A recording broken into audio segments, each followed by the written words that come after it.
आज एक वेगळी गोष्ट घडली.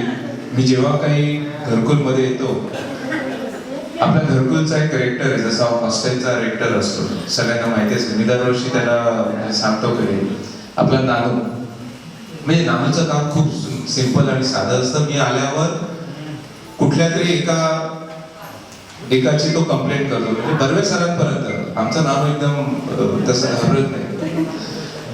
त्याचा आडनाव ठाकरे नाही तर तो तसाच आहे. तर त्याचं ती ठरलेली आहे. म्हणजे मी आलो की मला सांगणार, डॉक्टर काका या माणसाने असं असं केलं नाही, तुम्ही त्याला घरकुलाच्या बाहेर काढा. ठरलेलं शब्द. आज आल्यावर मात्र उलट झालं. एक गोष्ट कंप्लेंट एकाची केली त्यांनी, पण एक दुसरी गोष्ट त्यांनी केली. मला म्हणाला, डॉक्टर काका सिंग मामा जाणार आहे, तुम्ही त्यांना जायला नका सांगू.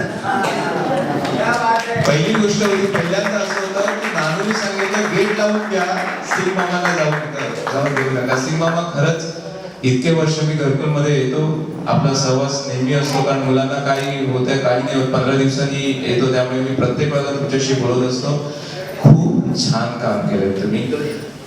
ही सेवा तुमच्याकडनं त्या ईश्वराने करून घेतली, पण आपण आपला सहवास आम्हाला भेटला हे त्या ईश्वराने आमच्यासाठी काहीतरी, म्हणजे आम्ही काहीतरी पुण्यकर्म केले म्हणून आपल्यासारखे इथे स्टाफ आहेत आणि आम्हाला त्यांचा सहवास लागतो. खूप आज मला स्वतःला त्यावेळेला एकदम अचानक स्ट्राईक झालं. म्हटलं नानू काहीतरी उलट सांगतोय. असा हा प्रवास आहे. आणि प्रत्येक वेळेला आपण जसं मगाशी मी वाक्य घेतलेलं की लष्कराच्या भाकऱ्या, अशा भरपूर आपल्याला गोष्टी ऐकायला लहानपणापर्यंत पासून मिळत असतात. तशीच एक गोष्ट असते की आपल्याला लहानपणी कोणीही भेटलं तरी सांगते की एका गोष्टीवर फोकस करा, एका गोष्टीवर फोकस करा जी खरंच चांगली आहे, की एका गोष्टीवर फोकस करा आणि त्या गोष्टीमध्ये तुम्ही कौशल्य तुमचं पूर्णपणाला लावा आणि त्याच्यामध्ये तुम्ही राजा आहात. माझ्या बाबतीत नेहमी उलट घडत गेलं. पण म्हणजे तुम्ही बायोडेटा बघत असेल तर त्याच्यावरनं कळत असेल की जॅक ऑफ ऑल आहे, मास्टर कसलं ते माहिती नाही मला. पण मी सगळ्या गोष्टी करत राहतो, मला आवडत राहतो. एक गोष्टीवर फोकस करणं ही कला आहे, ती नक्की करावी. पण आमचा प्रॉब्लेम म्हणजे पर्सनली माझा सांगतो की मग ती गोष्ट माझ्याकडनं परत त्याच्यामध्ये ऍड अप दुसरी गोष्ट होते आणि तो फोकस परत तिथे राहत जातो. पाठची सुट्टे असं नाही, पण गोष्टी वाढत जातात. आणि मग मला कुठला तरी एखादे सिनियर भेटले की मग मला म्हणतात, का रे राहुल तो असं करतो, काहीतरी वेगवेगळं प्रत्येक वेळेला तुझं वेगवेगळं ऍडअप होतंय. मायनस होत नाही, पण प्रत्येक वेळा वेगवेगळं ऍडअप होतंय. मग मी त्यांना फक्त एकच सांगतो की काका किंवा काकू किंवा सर असेल की तुम्ही नेहमी आम्हाला एक गोष्ट सांगा, त्याला अनकंडिशनल लव्ह. खूप सुंदर वाक्य आहे. म्हटलं प्रॉब्लेम असा आहे की मी लाईफ मध्ये जे काही घडत गेलो त्याच्यामध्ये अनकंडिशनल लव्ह हा एकच फॅक्टर झाला, पण मी शिकत गेलो अनकंडिशनल लिव्हिंग. म्हटलं माझ्या डोक्यामध्ये ते खूप फिक्स बसलं की living should be unconditional. Love त्याचा एक फॅक्टर येऊन जातो. मग ते माइंडनेस रागाने बघतात किंवा कन्फ्युज मध्ये बघतात की हा काय सांगतात, अनकंडिशनल लिव्हिंग काय कन्सेप्ट आहे. म्हटलं काही कन्सेप्ट नाहीये, वयाची अट नाहीये. लहान मुलांना एक साधारणपणे एक्झाम्पल साठी की माझ्याकडे खूप वेळा पॅरेंट्स कंप्लेंट करतात. 2 महिन्यापूर्वी मला बोलला तबला शिकायचा. मी तबल्याच्या चांगल्या डोंबिवलीतल्या एखाद्या प्रख्यात टीचरकडे मी त्याला दिलं. 1 महिना गेला, 1 महिन्यानंतर मला बोलतो नाही मला आता कराटे शिकायची. असा काय मुलगा, माझा फोकस नाहीये लाईफ मध्ये, कसा तो मोठा होणार. म्हटलं अहो तो काय झाकीर हुसेन आहे का की लगेच त्यांनी पूर्ण लाईफ आयुष्य तबल्यासाठी द्यायला पाहिजे. म्हटलं ते चुकीचं नाहीये, जे झाकीर हुसेन सरांनी केलेलं ते चुकीचं नाहीये. पण जर एखादा अनकंडिशनल लिव्हिंग करत असेल त्याला करू द्या. म्हटलं 1 महिना जाऊन दे ना कराटेला, तबला पण शिकेल, कराटे पण शिकेल. आणि अनफॉर्च्युनेटली ही मुलं इतकी लाडवलेली आहेत माझ्यामुळे, कारण मी पॅरेंट्सला लगेच ओरडतो, मुलांसमोरच मी बघत नाही. मग म्हटलं का हो असं करता मुलाला, तो चुकीचा नाही तो बरोबर. आणि कार्टून लोक अशी आहेत, सॉरी मी थोडे हे शब्द वापरतो पण माझ्या लिव्हिंग मधले आहेत ते कार्टून असे असतात. 3रा महिना देऊन मला हळूच म्हटलं, काका मला बास्केटबॉलला जायचं, जरा पप्पांना सांगा ना की जा. मग मला गपचूपपणे ऐकायची सवय असते. मग मला आधी त्यांच्याकडे पिन मारून मग ऐकून घ्यायला लागतं. तर हे अनकंडिशनल लिव्हिंग फक्त लहान मुलांमध्येच नाही, आपण वयाच्या कुठल्याही वेळेला करू शकतो. खूप वेळेला असं असतं की आपण पूर्ण लाईफ जगत असतो. घर आहे, संसार आहे, समाजकार्य आहे, आपलं काम आहे, बिझनेस आहे, सगळं आहे आणि खूप काही गोष्टी शिकायच्या असतात, करायच्या असतात, त्या आपण जाणीवपूर्वक पाठीमागे टाकत राहतो. माझ्याकडे असे खूप माणसं आहेत, मला म्हणतात डॉक्टर राहुल मला ना सायकल खूप आवडते, सायकलिंग करावंसं खूप वाटतं पण नाही करू शकतो. म्हटलं आता कोणी थांबवले तुम्हाला? मग आता करा. काय म्हणतात सगळे हसतील ना मला, कारण त्या आजोबांचं वय 80 असतं, सगळं पूर्ण लाईफ गेलेलं. म्हटलं एक बघा, एक लक्षात ठेवा, तुम्हाला मनापासून काहीतरी एक वाटतं की हे शिकावं, त्याच्यात काही मास्टर व्हायला पाहिजे असं जरुरी नाही. मग त्यावेळेला तुम्ही दुसरे काय म्हणते याचा विचार नका करू, कारण ती गोष्ट जर तुम्ही दुसऱ्याला त्रास न देणारी आहे, त्याच्यात काही समाजाला त्रास होणार नाही अशी आहे, नक्की करा. आणि मला खूप आनंद वाटतो, खूप वेळा स्विमिंग, सायकलिंग, गिटार, कुकिंग, कोणी कॅसिओ हे त्या वयाला शिकतात, कुठेतरी मी पुश केल्यानंतर आणि मग येऊन सांगतात 1 महिन्यानंतर, हा जो 1 महिना माझा गेला ना, लाईफ मधलं सगळं मिळालं. That is unconditional. आज मी का म्हणतोय, कदाचित काही जणांना क्वेश्चन पडला असेल, त्याचं कारण आहे, कारण आपण सगळेजण जे माझ्या समोर बसलेले आहात त्या एज मधले आहात की जिथे तुम्ही स्वतःसाठी खूप काही गोष्टी सॅक्रिफाईस केलेल्या आहेत, स्वतः जाणीवपूर्वक तुमच्या पूर्ण लाईफ मधल्या, आणि त्या करायच्या त्या गोष्टी मनापासून. तर नक्की वयाचा विचार न करता तुम्ही त्या करा, एन्जॉय करा आणि त्या जितकं तुम्हाला जमेल तितकं करा. दुसरी गोष्ट अशी, तुम्हाला नातू असतील त्यांना पण करू द्या, कारण आजी आजोबांचा हक्क आणि नातवाचं रिलेशन नातवंडांचं हे खूप छान आहे. त्याच्यामध्ये आई बाबा हे थर्ड पार्टी असतात. तुम्ही कधीही बघा, तुम्ही तुमच्या घरामध्ये कोणाच्या फॅमिलीमध्ये आजी आजोबा आणि नातवांच्या मध्ये आई बाबा हे थर्ड पार्टी असतात आणि त्यांनी, मी तरी प्रामाणिकपणे सांगतो, मध्ये इन्व्हॉल्व्ह होऊच नाही त्या दोन जनरेशनच्या मध्ये. तुम्ही तुमच्या नातवंडांना हे करून द्या, तुमच्या मुलांना समजवा, त्यांना पण अनकंडिशनल लिव्हिंग करून द्या, पण नातवंडांना नक्की करून द्या. एखादी गोष्ट तुमची नातवंड जर म्हणत असेल आज मला शिकायचं आहे, तर त्याला कुठेही पॅरामीटर्स लावू नका की लगेच तो एक्सपर्ट झाला पाहिजे, तो पूर्ण त्याच्यावर फोकस कर. फोकस हे ऑटोमॅटिकली होईल, ते तुम्हाला जाणीवपूर्वक करण्याची गोष्ट नाहीये, प्रोव्हाइडेड तुम्हाला त्याबद्दलची लायकिंग असली पाहिजे. आज मॅडम आहे, मी मगाशी त्यांचा परिचय ऐकताना मी थोडा टेन्शन मध्ये आलो. म्हटलं डॉक्टर केली आहे, त्याच्यानंतर MA, ते पण PhD, कारण आमचं मराठी PhD म्हणजे जरा थोडं खरंच मला खूप बरं वाटलं. दिस इज अनकंडिशनल लिव्हिंग, की जे मनात आलं, आवडलं त्याच्यासाठी 100% देतात. आणि मग त्याच्यानंतर माझा सेकंड फॅक्टर जो जीवनातला मी खूप वेळा स्वतःसाठी अप्लाय करतो, दुसऱ्यांना रिक्वेस्ट करतो, ते म्हणजे काहीही काम आहे तुमचं ते करताना तुम्ही जंगलाचे राजे आहात असंच करा. जंगलाचा राजा कोण? सिंह. बरं, तो काय भारताचा राजा नाहीये, म्हणजे असं तर नाहीये ना मोरासारखं की भारतात मानतात फक्त की जंगलाचा राजा सिंह. नाही, इंटरनॅशनली क्लेम्ड आहे तो की बाबा सिंह आहे. म्हणजे काम करताना कुठलंही काम असू द्या, सिंह मामाने जे काम केलेले ते सिंह बनून केलेलं, म्हणजे he is the king in his work. Anil जे काम करतोय ते सिंह बनून, म्हणजे मी जेव्हा स्वतःला माझं जे काही काम आहे ते करताना मी जर स्वतःला किंग समजून करेल तर ते ऑटोमॅटिकली फोकस, डिसिप्लिन प्रॉपरली असतं. मग काही काम असू दे. आज माझी तुम्हा सर्वांना हीच रिक्वेस्ट आहे की आपल्या फॅमिलीमध्ये, आपल्या स्वतःच्या लाईफमध्ये कृपया अनकंडिशनल लिव्हिंग करा. जे काही करा ते सिंह बनून करा. लाईफ खरंच खूप सुंदर आहे. आपण खूप वेळा लोक काही म्हणतील, लोकांना काय वाटेल, समाज काय म्हणेल, हे बरोबर आहे नाहीये. मी जर बागेत, माझ्याकडे खूप वेळ असं होतं, मी आणि माझा मुलगा आज तो त्याच्या दौऱ्यावर आहे, तो 9 वर्षाचा आहे, पण तरी सगळ्या बाबा मी आज कोकण दौरा करणार आहे. तर शब्द असेच असतात. कोकण दौऱ्यावर गेले म्हणजे रत्नागिरीला गेले आजी बरोबर. किती वेळा तुम्ही मला आणि त्याला बघाल की गार्डन मध्ये किंवा कुठेही असं, म्हणजे आता जरी असतं तर तुम्हाला लाईव्ह उदाहरण मिळालं असतं की आम्ही बाजूच्या मातीमध्ये खेळताना सगळी माती लागलेली वगैरे असे मिळाले असतो. रस्त्यात पावसाळ्याचे दिवस असेल आणि आम्ही दोघं रस्त्याने चालत असताना खूप वेळा बाकीच्या लोकांना चान्स मिळतो आम्हाला शिव्या देण्याचा, कारण आम्ही रस्त्यात तुंबलेल्या पाण्यामध्ये उड्या मारत पाण्यावरती स्प्लॅश करत जात असतो. समोरच्या माणसाला एक्सपेक्ट असतं की डॉक्टरांनी मुलाला सावरावं, पण मग नंतर बघून म्हणतात मुलानेच डॉक्टरला सावरावं की डॉक्टरांनी मुलाला सावरावं. कारण आमच्यामध्ये रेस लागलेली असते, पाणी किती उडेल. त्यांची कारणं बरोबर असतात, इन्फेक्शन होईल हे सगळं होईल, पण आमचं उत्तर ठीक असतं की बघू आम्ही इन्फेक्शन झालं तर नंतर काय बाबा डॉक्टर आहे असं त्याचं उत्तर असतं. आणि माझं उत्तर असतं की घरी गेल्यावर आंघोळ केलं तर कशाने इन्फेक्शन होणार. कारण आमची इम्युन सिस्टम जी इनबिल्ड आहे ती अनकंडिशनल आहे.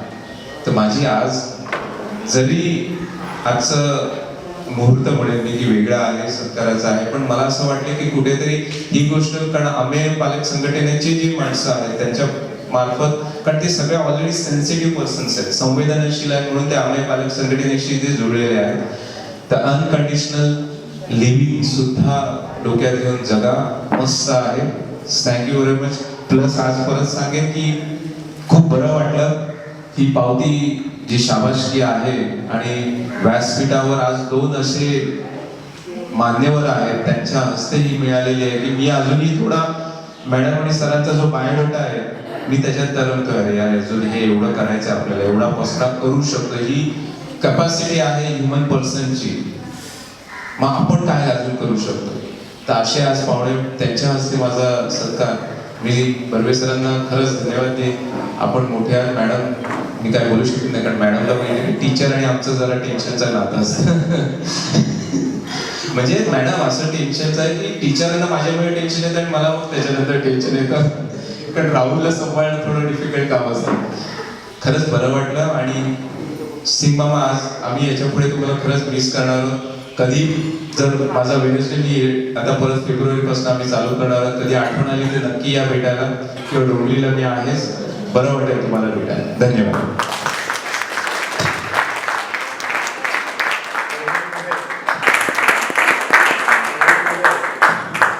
गडबडीमध्ये सिंग मामाचं मनोगत राहून गेलं. सिंग मामाचं मनोगत.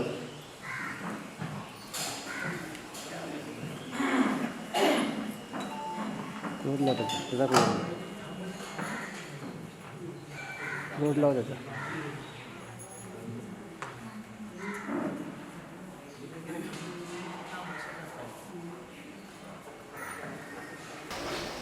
हेलो, यहाँ पे उपस्थित सम्मान माननीय महोदय सबको सबके नमस्कार. और मैं यहाँ पे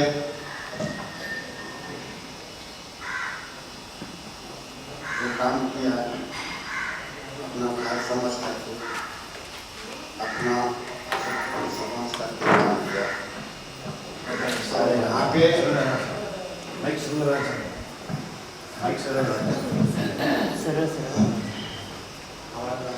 हेलो, हाँ, और यहाँ पे जो हमारे सब है वो लोग हमको यहाँ पे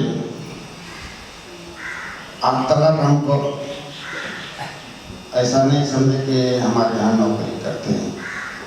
हमको परिवार, घरों का परिवार समझ करके सब समझते थे. और मैं अपना घरों का परिवार समझ करके मैं यहाँ पे रहता था. और हमको बच्चों से बहुत प्यार रहता है. एक बबलू है, मैं भले अपने खाने में से मैं पहले बबलू को दिया, हमारे बच्चे सुखी रहे, हमारा यही इच्छा रहता था.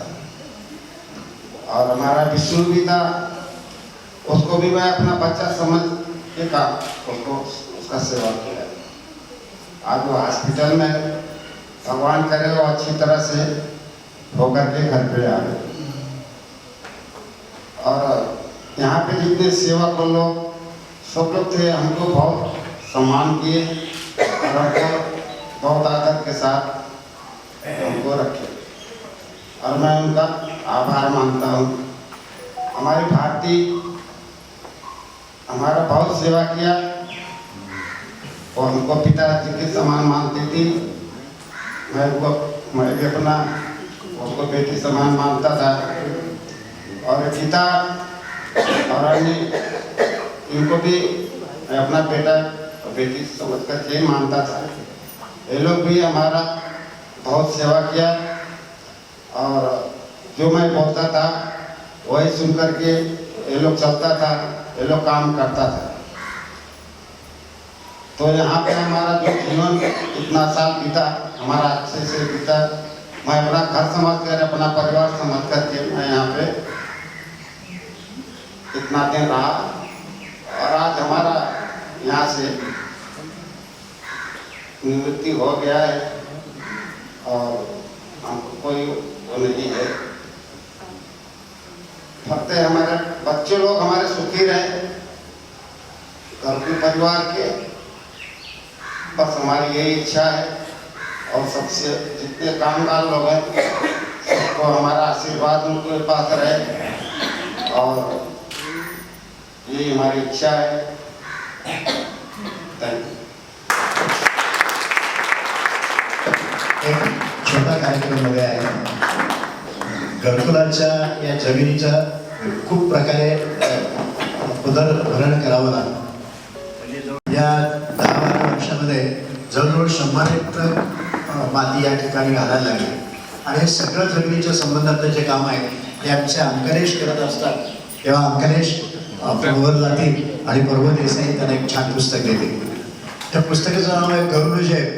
त्यांना हा एक छोटा मुलगा होता आणि त्याने एक मोठा उत्तम व्यवसाय उभा केला. त्याचं घरकुलावर फार प्रेम आहे. अंकलेश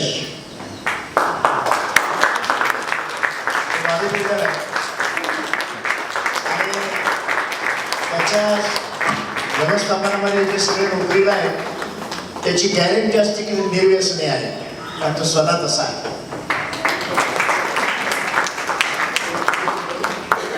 धन्यवाद अंकलेश. आमच्या नवीन विश्वस्त मंडळामध्ये नुसतंच बोलणारी माणसं नाही आहेत, आम्हाला खाऊ घालणारी पण माणसं आहेत. त्यातलं एक आहे देवस्थळी श्रीराम. आज थोडी तब्येत बरी नसता येऊ शकले नाही. दुसरे आमचे आहेत कानेटकर लाडू सम्राट. आणि जसा पितांबर उद्योग आहे तसा कानेटकरांनी बाबांनी निर्माण केलेला अतिशय उत्तम प्रकारे आधुनिक पद्धतीने ते चालवतात आणि आज त्याच्या कौशल्याचा लवकरच आपल्याला अनुभव येणार आहे. कार्यक्रम संपण्याची आपण वाट पाहतोय. ते कानेटकरला मला पूरक धन्यवाद. एक कार्यक्रम आपला आहे त्या ठिकाणी मयुरेश आलेले आहेत प्राण वाचवणारा. पण ज्याचा प्राण वाचवला आहे ते पिल्लू अजून आलेलं नाहीये, कारण त्याची आई चाचपडत जी आम्ही योजना ठरवली होती ती काही ती सक्सेसफुल झाली नाही. त्याच्यात अडचणी आल्या. ते येत आहे, काही हरकत नाही. आपण त्याचा कार्यक्रम नंतर करूया. तर आता अगोदर मनोगत म्हणजे सचिनला माफ केले केवळ त्या अटीवरच तो वर बसलेला आहे. तर विजू आपलं मनोगत. बर्वेबाई आपले वेस्ट मॅडम विश्वस्त रंजन जोशी सर, इथे उपस्थित असलेले सर्व संस्थेचे आणि माझ्या मित्रमैत्रिणी. आजचा दिवस हा कृतज्ञता दिवस आहे. आज सकाळपासून एक अद्भुत असा कार्यक्रम मी आणि माझे पती आम्ही पाहतोय आणि अनुभवतोय. विचार करतो की आपण काय बोलावं, पण मला असं वाटलं की आज कृतज्ञतेचा दिवस आहे ना, आपण कृतज्ञताच व्यक्त करावी. तर या सगळ्या परिवाराशी मला आणि माझ्या पतींना जोडून घेणारे अविनाश बर्वे सर आणि नंदिनी बर्वेबाई त्या दोघांबद्दल मी अतिशय मनापासून प्रथम कृतज्ञता व्यक्त करते. बाई माझ्या शिक्षिका होत्या. त्यांनी मला इतिहास, हिंदी, मराठी हे विषय तर शिकवलेच, पण त्याहीपेक्षा बरंच काही शिकवलं. आज आम्ही टीचिंग टेक्नॉलॉजी मोठमोठे शब्द वापरतो आणि वेगवेगळ्या सृजनशील पद्धतीने मुलांना कसं शिकवता येईल याबद्दल खूप काही चर्चा वगैरे करतो. परंतु बाईंनी मला शाळेमध्ये ते शिकवलं तेव्हा या सृजनशील शिकवण्याचा वस्तुपाठ त्यांनी त्यांच्या प्रत्येक शिकवण्यामध्ये आम्हाला घालून दिला आणि त्यातलं मी बाई काहीच विसरले नाही. आणि तुम्ही ज्या MA मराठीसाठी माझं कौतुक केलं मी खरोखर मला मनापासून सांगते, ME पार्ट 1 मी त्यातली 3 किंवा 4 रविवारची लेक्चर्स अटेंड केले असतील, कारण मी माझी नोकरी करून हे करत होते आणि जी काही विद्यार्थ्यांना पुस्तकं लावली लावली असतील. परंतु माझ्या पार्ट 1 ME ची तयारी माझी शाळा संपली त्या दिवशीच पूर्ण झाली होती आणि त्याचं सगळं श्रेय तुम्हाला बाबांना शिकवणाऱ्या आणि मी आयडॉन दुरस्थ म्हणून करत होते. पण दुरस्थ आणि मुंबई विद्यापीठाचे जे नियमित विद्यार्थी असतात जे दिवसभर अटेंड करतात, त्या सगळ्यामध्ये मला सर्वाधिक मार्क पार्ट 1 मध्ये मिळाले आणि दोन्हीमध्ये मला मिळाले. त्याचं श्रेय माझ्या शिक्षकांना त्यांनी हे उजवलेलं आहे. बर्वे सर आणि बर्वे सर म्हणजे सरस्वती सेकंडरी, सरस्वती शाळा आणि महाविद्यालय ह्या दोन्ही संस्था मला लाभल्या हे माझं भाग्य. आणि त्यामुळे तिथले जे शिक्षक आहेत त्यांनी शाळेत, महाविद्यालयात आणि त्याच्या बाहेर त्यांच्या स्वतःच्या घरामध्ये आमच्यावर जे काही संस्कार केले, ज्ञानदान केलं, दान वगैरे शब्द ते काही वापरत नाहीत, पण त्यांनी जे काही दिलं ते मला जन्मभर पुरतं आणि यापुढेही पुरत राहील. बाई म्हणाले शिक्षक काय पराजय वगैरे काही, शिक्षक हे दीपस्तंभासारखे असतात आणि आपण जसं पुढे वाटचाल करत असतो आपले शिक्षक हे त्या दीपस्तंभाप्रमाणे आपल्याला वाट दाखवत राहतात आणि लोकांना वाटतं आपण काही पुढे वगैरे काही नसतं. काळ जसा जातो त्याप्रमाणे पदं येत जातात, पण शिक्षकांचं स्थान आहे हे तिथेच राहतं, त्या उंचीवर राहतं आणि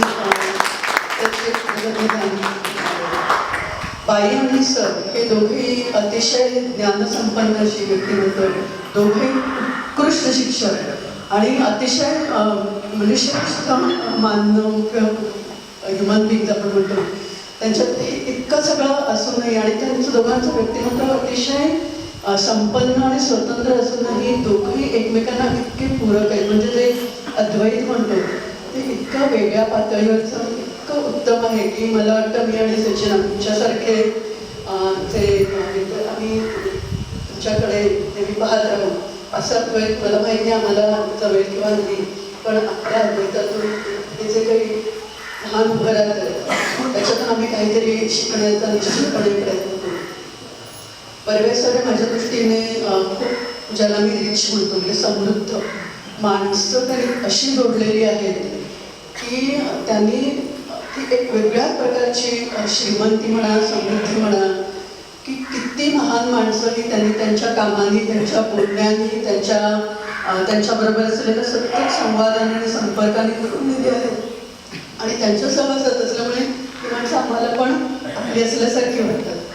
मला अशी आठवण येते की तुकाराम महाराज म्हणायचे की आम्हा घरी धन शब्दांची चरत नाही आणि शब्दांची तर शस्त्र येत नाही. शब्दांची रत्न म्हणजे काय ते मला सगळ्यांकडे बघून बघतं. रोज सकाळी उघडणं मोबाईलमध्ये सुंदरसा मेसेज असतो, इतकं सोपं, थेट मनाला भिडणारं, सरळ आणि खूप छान संदेश असणारं असं तो वाचला मेसेज की दिवस इतका सुंदर सुरू होतो.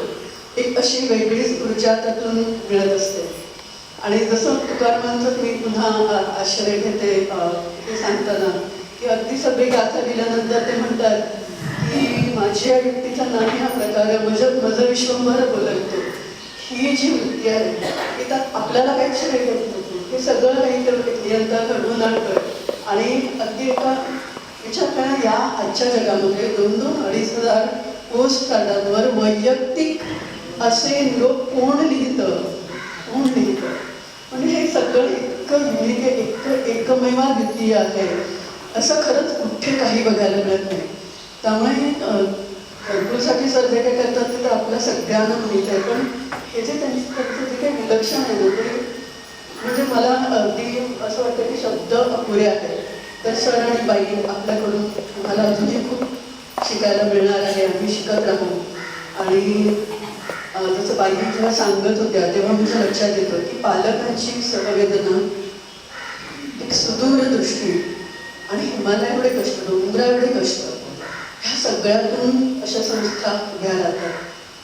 तर हे काही सोपं नाही विचारलं की बाईंची अडचणची जी काही गेल्या 25-26 वर्षांची मेहनत आहे त्यांच्याबरोबर इतरही त्यांचे पालक आहेत ज्यांनी त्यांच्याबरोबरीनं काम केलं आहे. त्यांना पाठिंबा दिलेला आहे वेगवेगळ्या स्वरूपात. माझा त्यांचा वैयक्तिक परिचय नसेल, परंतु हे सगळं महान आहे. आणि सगळ्यात मोठं यश कुठलं असतं एखाद्या नृत्याचं, तर माणसं एका विलक्षण ध्येयाला प्रयत्न करतात. समजून असाधारी इच्छा तुटवणी भवबंद इतकं स्वतःला झुकून घेऊन एखाद्या ध्येयाच्या मागे लागून खूप मोठं कार्य उभं करतात. परंतु खरं यश कधी असतं जेव्हा हे पुढे चालवणारे लोक त्यांच्या पाठी उभे राहतात आणि त्याच निष्ठेनं ते काम पुढे नेऊ शकतात. आणि मला असं वाटतं की हे मोठं यश आहे सर आणि बाई, की हे फार फार विरळ आहे की बाईच्या विश्वासाने सांगतात की हे असं आहे आणि हे असं चालू राहिलं पाहिजे. आणि त्यांना आश्वस्त करणारे विश्वस्त हे पुढच्या पिढीमध्ये येतात. ते काम तो वसा जो आहे, वसा आहे, व्रत आहे, हे त्याच निष्ठेने पुढे नेतात. हे या कामाचं खूप मोठं यश आहे. कृतज्ञता कुणाकुणाबद्दल व्यक्त करावी. रंजन जोशी सर, तर परवेज सरांमुळेच मला ते माहीत झाले, पण ते KM मध्ये आले, नायरमध्ये आले. आणि एक भावना अशी असते ना की सर आता पुण्याला इतक्या फ्रिक्वेंटली येऊ शकतील असं नाही, इतक्या वारंवार त्यांचा येणं राहणार नाही, पण आम्ही आहोत आणि आम्ही तुमच्याबरोबर संपर्क ठेवून राहण्याची ती एक ग्वाही असते. तर ती त्यांच्यामुळे मला मिळते. ती पण एक कृतज्ञता. इथे आम्ही आलो तर इतकं सुंदर स्वागत केलं. कोणी आरती ओवाळते, कोणी फुलांच्या पाकळ्या घालते, कोणी लयचिंग खेळतंय, त्यांचं स्मित पण इतकं प्रसन्न आहे. तर मी तुम्हा सगळ्यांची खूप ऋणी आहे आणि खूप कृतज्ञ आहे की आजची इतकी सुंदर सकाळ तुमच्यामुळे आम्हाला लाभली. अनुराधाने म्हटलं की घेतले जे श्वास पुन्हा न लाभणे, माणसाने माणसाशी माणसासमोर लागणे. अनुराधा मी मला खूप ते भावलं, लक्षात राहिलं. ते एवढं सुंदर आवाज, विशारदाचा शिकवणी, उत्तम गायिकाचा हेच, त्यामुळे गायकीचा तर प्रश्नच नाही. पण तसं मिळतं आणि खूप बरं वाटतं, खूप आनंद वाटतो. आमचं काम चालू राहणार. हा मी व्यवसाय कसा निवडला, जेव्हा मला स्पेशलायझेशन द्यायचं होतं MBBS नंतर, तेव्हा मी एकच विचार केला होता की आपण अशीच ब्रँच घ्यायची की ज्याच्यात आपण काम करत असताना आपोआप समाजसेवा होत राहील. त्यासाठी मला वेगळं उठून कुठे जाण्याची गरज पडणार नाही. आणि असं करून तेव्हा प्रिव्हेंटिव्ह अँड सोशल मेडिसिन असं म्हणायचं, म्हणजे रोग प्रतिबंधक आणि सामाजिक वैद्यकशास्त्र असं नाव होतं. महाराष्ट्र युनिव्हर्सिटीनं त्याचं नाव कम्युनिटी मेडिसिन किंवा जनौषध वैद्यकशास्त्र केलं की रोग किंवा आजार होत नाही, ते टाळावेत, झालेच तर लवकर त्यांचं निदान करता लोकांना बरं करता यावं आणि त्यातूनही पुढची पातळी तर तिथे पुनर्वसन सुद्धा करता येईल. परंतु मुळात रोग होऊ नये यासाठी प्रयत्न करणं. आणि एक सामाजिक अंगाला मी वस्ती पातळीवर आजारांचा विचार करतो. म्हणजे क्लिनिशियन्स असतात ते 1 to 1 एका पेशंटला बघतात. आमच्या दृष्टीनं की हा आमचा रुग्ण असतो आणि त्याचं आरोग्य कसं वाढवायचं, जीवनमान कसं वाढवायचं याबद्दल आम्ही प्रयत्न करत असतो. तर अशीच मी शाखा निवडली आणि त्यामुळे आमच्या शाखेत आम्ही जेही काम करतो ते लोकांना समाजसेवा वाटतं, पण ते माझं विहित कार्य म्हणत आहे. त्या कार्यक्रमाच्या निमित्ताने ठाकरे साहेब पण माहिती झाली ते निष्ठेने काम करतात. तर ते म्हणाले की काय अनकंडिशनल केली. माझा मुलगा खूप खुश झाला असतो. मी त्याला सांगत असते काय रे तुझं आहे, एकदा जिमनॅस्टिक, ॲक्रोबॅटिक्स, मग काय बॅडमिंटन आणि मग मध्येच त्याला स्केटिंग आणि कुठल्या एका गोष्टीवर टिकून नाही राहत, फोकस नाही. कारण तो जेव्हा अशा प्रकारे करून देतो की जेव्हा त्याचे कोच सांगतात की आता आम्ही ह्याला पाठवतो म्हणजे कॉम्पिटिशन्सना, हा इतरांसमोर रोल मॉडेल वगैरे, आणि मग तो बदलून टाकतो आणि तो दुसरीकडे उठले जातो. म्हणून त्याचे सगळे आवडीचे विषय बदलत राहतात. त्याला मी 10वीनंतर विचारलं होतं तुला काय घ्यायचं आहे वगैरे, तर त्यानेच मला सांगितलं मला सायन्स घ्यायचं, कम्प्युटर्स घ्यायचं आहे. नंतर मग तो म्हणायला लागला की नाही मला कॉमर्सचे विषय आवडतात, म्हणून तो क्लास लावून अकाउंट शिकायला लागला. मग म्हणे मला लॉ आवडतो, म्हणून तो लॉ एंट्रन्समध्ये पुस्तकं काहीतरी वाचायला लागला. असं किंवा मग मला म्हणतो नाही मला ना कॉर्पोरेट लॉ करायचं आहे, माझं मला शून्य माहिती आहे. तर असं सगळं. आणि मग आम्ही एकच ठरवलं की आम्ही त्याला म्हटलं की तुला जे करायचं ते कर, आई बाबा तुझ्या पाठीशी आहे.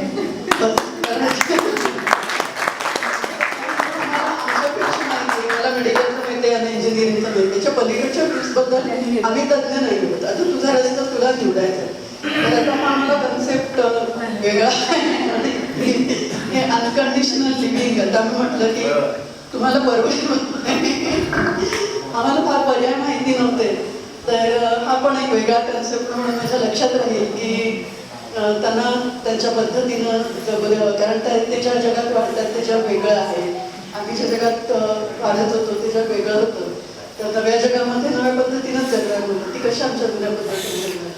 तर त्यामुळे जरा हे एक मला एक नवीन दृष्टिकोन मिळाला की तुम्ही म्हणता ना वेगवेगळे ते जसं हिरे असतात त्याला पैलू असतात ना, वेगवेगळे पैलू. तसंच आणि या संस्थेची खूप अशी मोठी माणसं जोडली गेलेली आहेत. म्हणजे माझे पूर्वजूचे आहेत, म्हणजे बापट सर आहेत, सुपे सर आहेत, डॉक्टर ओक सर आहेत. हे सगळे आमचे ज्येष्ठ ज्यांच्याकडे बघत आणि होत आहोत. तर अशी सगळी मोठी माणसं पण या संस्थेशी जोडलेली आहेत. त्यामुळे तो पण एक धागा आहे. तर असं म्हणून एकूणच पाहता माझ्या दृष्टीने हा एक फुलफिलिंग म्हणजे संपन्न अनुभव देणारा एक कॉम्प्रिहेन्सिव्ह असा एक शब्द असतो सगळ्याच दृष्टीने पाहता. तर खूप छान वाटतं मला सकाळपासून. आम्ही हॅपीनेस इंडेक्स म्हणून एक शब्द वापरतो. मुलांकडे बघितलं मला कळतं हॅपीनेस इंडेक्स म्हणून. तर आजकाल खूप लोक म्हणतात की नाही हे जग इतकं दूषित आहे, वाईट आहे, अशा जगामध्ये मुलं जन्माला का घालायची वगैरे असे प्रश्न विचारतात. आणि ह्या सगळ्यापासून अतिशय दूर अनभिज्ञ निरागस असलेली मुलं, ते शारीरिक वय काही असले आणि त्यांना इतक्या प्रेमानं इतक्या मायेनं सांभाळणारे त्यांचे हे सगळे पालकच नाही का. तर हे एक वेगळंच विश्व आहे. आणि म्हणून हे विश्व आहे मी माझी ऊर्जा घेऊन जाते. इथे मी आले ते काही घेऊन जाते. जसं बाई म्हणायला बायकाला आल्यानं म्हणायला मागत मागताना बिया मागतात आणि मग त्या बियांना समजून करून त्याचं वृक्ष बनवतात, त्यांना उदाहरण होतात. हेच तर जीवन आहे. जीवनाचा सार आहे की या म्हणून तुम्ही वृक्ष देताय, सावली देताय, फुलं देताय, फळं देताय, अजून जीवन काय असतं. आणि म्हणूनच मी म्हणते ना बाई की शिकणं कधी संपलं नाही. तुम्ही जे काय देताय ते घेणं आमचं संपलं नाही, ते सुरू आहे, सुरू राहील. कारण मी त्याचं माझं एक सहकार्य आहे डोंबिवलीमध्ये प्रगोटी करते, पण या समारंभाला मी येत असतात. गेले 2 वर्ष काही शारीरिक तक्रारीमुळे किंवा करोनामुळे त्यांना येताना शक्य नाही झालं. पण ते मला म्हणाले की मला त्यांना फार विलक्षण जगावे काम करतात, म्हणजे पुढे राहिलं पाहिजे, चालू राहिलं पाहिजे. होते कसं करणार. पण आता मी त्यांना फोन करून सांगेन की बाईंनी आणि सरांनी अशी व्यवस्था केली, अशी पण निर्माण केली आहे की ते पुढे काम चालू ठेवतील, काम चालू राहील, चांगल्या तऱ्हेने चालू राहील. आणि या क्षणी घरकुलला माझ्या खूप खूप शुभेच्छा देते. आणि जसं मी म्हटलं की इथून खूप सारी ऊर्जा आणि खूप सारं सकारात्मक असं काहीतरी बरोबर घेऊन जाते. आणि आपण म्हटलं की संधी दिली आणि ते स्वतःला व्यक्त करायला पण दिलं, त्याबद्दल मी आपली ऋणी आहे. आणि या सगळ्या परिवाराशी माझाही संपर्क कायम राहील अशी मला आशा आणि विश्वास आहे. धन्यवाद.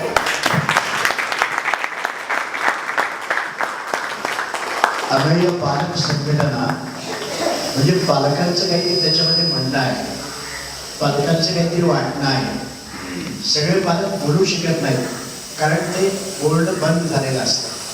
मी पण एक गोष्ट सांगायची आणि एक पालकही बोलणार आहे. सांगण्याची गोष्ट अशी आहे की आमच्या गणेशची बहीण आलेली विरा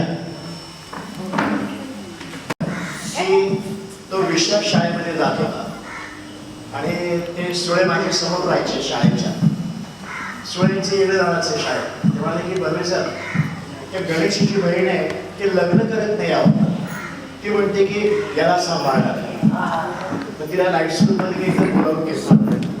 म्हणते की तू असं नको करू की ती 20-22 वर्षाची छोटीशी मुलगी होती खरं देखण्याची तबलदार. तिला म्हणलं की अगं तू याला आमच्या संस्थेमध्ये ठेव आणि तू संस्थेसाठी काम कर. पण तुझे आई वडील असते तर तू लग्न करावं, तुझा संसार मांडावा असं वाटलं नसतं का तुला त्यांना. पण तिथं तिला पटलं आणि मग तिने लग्न केलं. आता दुसरा नवीन संबंध ते सगळे अवघडले पण होतं.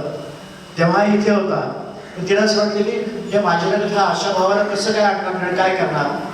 तेव्हा मी त्याला इथे घेऊन गेलो होतो. ब्राह्मणचं लागलं आणि मग त्याला मी इथे घेऊन आलो.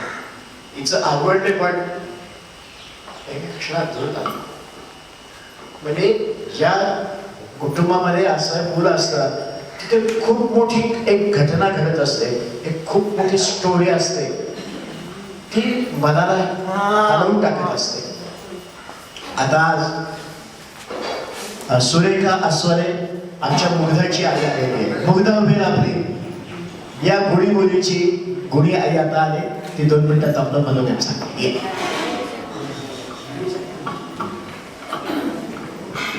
आणि रुजुता तुझा तुला असं वाटलं असेल हे सरस्वतीसाठीच मुलं दिसतात, कशी शांत बसले.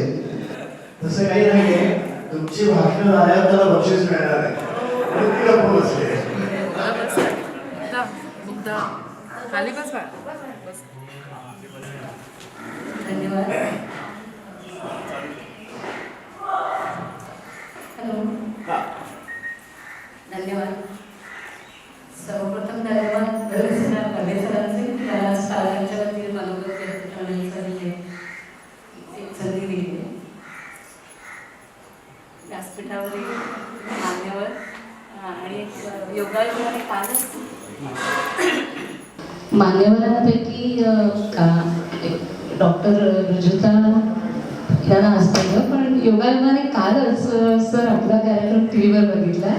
त्यामुळे खूप आनंद झाला की पुन्हा एकदा मी नाव ऐकलं, अरे ना हेच यांना मी काल टी व्हीत पाहिलं, त्यांचा कार्यक्रम पाहिला आणि खूप हे डिटेल्स आज जे सांगितले आणि ते कोइन्सिडेंट म्हणायचं, कारण मी ॲक्च्युली दुसरा काहीतरी कार्यक्रम बघत होते आणि चॅनल्स चेंज करताना सरांचा कार्यक्रम सुरुवात होत होती आणि नकळत वाटलं की हा कार्यक्रम बघावा, कोण आहे ही व्यक्ती.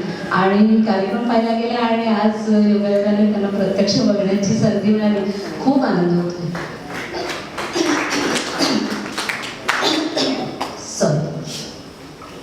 मी इथे मुग्धाची आई म्हणून आपल्या सर्व पालकांच्या वतीने पालकांचं मनोगत व्यक्त करणार आहे. सर्वप्रथम ह्या संघटनेचं नाव जे आहे अमेय पालक संघटना, त्यातच पहिलं पालक आहे, म्हणजे आपण सगळेच आहोत त्यात, असा एक पहिला विश्वास. आणखी दुसरं म्हणजे की नाव काय या संघटनेच्या, या संस्थेच्या, या घराचं, घरकुल, किती सुंदर नाव आहे. मला कल्पना नाही आहे कोणाला सुचलंय, कदाचित परमेश्वर पण असलं मी त्या, कारण घरकुल म्हणजे घरकुल म्हणजे कुटुंब आणि घर नुसतं 4 भिंतीने होत नसतं. तर घरामध्ये जेव्हा आई बाबा मुलं राहतात तेव्हा त्याला घर म्हणतात. नुसत्या 4 भिंती असेल तर आहे हे, पण घरकुल म्हटलं तर त्यात जेव्हा पालक आणि मुलं मिळून जेव्हा घर होतं आणि एखाद्या घरामध्ये जेव्हा असं मत निर्माण होतं, तेव्हा सर्वप्रथम जेव्हा ते मग असं आहे हे निदर्शनास येतं, डॉक्टर किंवा कोणी तुमचे जवळचे नातेवाईक कोणीतरी त्यातला फरक जाणवून देतात, तेव्हा पटकन मनाला पहिली प्रथमतः खूप वाईट वाटतं. त्या सर्वच कुटुंबियांना, नुसतं आई वडील नाही, आई वडील बहीण भाऊ, ते कुटुंब असं पूर्ण शॅटर्ड होतं थोडंसं क्षणभर. आणि नंतर पुन्हा मी स्वतःही त्या अनुभवातून गेलेली आहे. नकळतच असं म्हटलं की संपलं सगळं, काय करणार ताई, असं पहिलंच बाळ असं काय झालं मला तेव्हा. आणि मी पण एक शिक्षिका आहे. मी शाळेत इतक्या मुलांना शिकवते, मी इतकं प्रेमाने शिकवते, नेमके मला काय असं बाळ दिलं. तेव्हा तुम्हाला खरं सांगू, मुग्धाच्या बाबांनी मला सांगितलं की त्याला ना आपण योग्य वाटलो म्हणून त्याने आपल्याकडे हे बाळ. आणि त्यांचं ते वाक्य आजवर मला मी जेव्हा जेव्हा वाईट वाटतं पुन्हा तिच्या बाबांची त्याच वाक्याची आठवण करते की हां आपण योग्य आहोत. पण इतकी लोक आहेत, त्यांच्याकडे सगळ्यांकडे कसं चांगलं बाळ असतं, आपल्याकडे पहिलंच बाळ असं का आहोत. तर मला आपण खूप प्रेमळ आहोत ना, आपण याची खूप छान काळजी घेणार आहोत, हा विश्वास त्या परमात्म्याला आहे म्हणून त्याने हे बाळ आपल्या घरात दिलं. हे मला खरोखर पटलं. आणि मग त्या विश्वासाने, त्या प्रेमाने ते म्हणाले, तू शाळेत इतक्या मुलांवर इतकं प्रेम करतेस, मनापासून करतेस, तर तू हिला काय कमी देऊ शकणार आहेस, नाही ना, प्रेमाने आपण करूया. आणि मग आम्ही तिला छान एकटीला वाढवण्याचा निर्णय घेतला. पण नंतर काही काळानंतर समाज जो असतो, समाजातील सगळे हे जे आपण ह्या मुलांचे पालक खूप काही आपले प्रॉब्लेम्स जे असतात की सगळ्यात पहिलं म्हणजे ह्यांच्याशी कम्युनिकेशन. पाय जेव्हा बोलायला लागतं ते पूर्ण नीट बोलेल की नाही. सुदैवाने मुलगा छान बोलत होती, छान चालायला लागली, त्यामुळे कदाचित तिच्यातला तो प्रॉब्लेम समजायला मला थोडा उशीर लागला. आम्ही ऑलमोस्ट तिला नॉर्मल समजत होतो. नॉर्मल शाळेमध्ये ॲडमिशन घेतली. मी ज्या शाळेत होते तिथेच घेतली. ती शाळा इंग्लिश मिडियम होती. पण पहिल्या 1 वर्ष म्हणजे पहिल्या एका सेमिस्टरमध्ये जाणवलं की ती ABCD बोलते छान, पण लिहायचं काहीच नाही. आणि आताच्या शैक्षणिक याच्यामध्ये खूप बदल आले की अशाही मुलांना नॉर्मल शाळेत सामावून घ्यायचं ते त्यावेळेला नव्हते. अजून 25 वर्षापूर्वीचा जो काळ होता तेव्हा मी जरी तिथे असले तरी मला कुठलंही फेवर माझ्या मुलीसाठी नको होतं. कारण मी सांगितलं जर ती अभ्यासात लीड काही नाही better we will change the school. आम्ही त्यातून आम्हाला ना मराठी आपलं माध्यम आपली मातृभाषा कदाचित तिथे करेल तेही करून पाहिलं. पण तिथे प्रश्न लिहिण्याचा बोलायला एकदम पटाई. जसं आता डान्स तुम्ही बघितला, नृत्य, गाणं, बोलणं एकदम पटाई. पण रायटिंग जे स्किल पाहिजे ते नव्हतं.